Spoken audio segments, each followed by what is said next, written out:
दान कर दान कर दान कर हो, दान कर दान कर दान कर हो। पापा बैठल बड़े दुलरु दमाद, कन्या के कन्या दान कर हो। पापा बैठल बड़े दुलरु दमाद, कन्या के कन्या दान कर हो। दुल्हा दुल्हन के देके आशीर्वाद, कन्या के कन्या दान कर हो। दुल्हा दुल्हन के देके आशीर्वाद, कन्या के कन्या दान कर हो।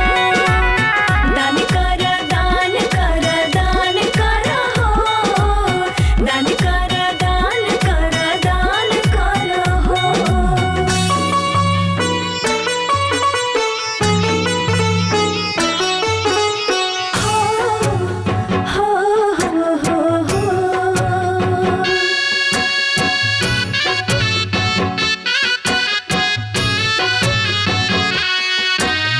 जन्म जन्म के हो रिश्ता जुड़ल बाटे, जिंदगी गुलजार कर हो।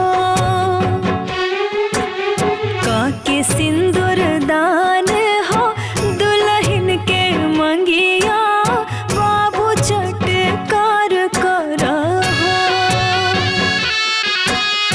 एहो दूल्हे राजा जगमग घर दुआर कर, एहो दूल्हे राजा जगमग घर दुआर कर।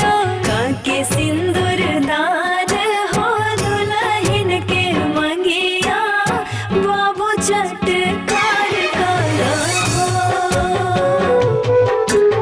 जन्म जन्म के हो रिश्ता जुड़ल बाटे, जिंदगी गुलजार कर हो।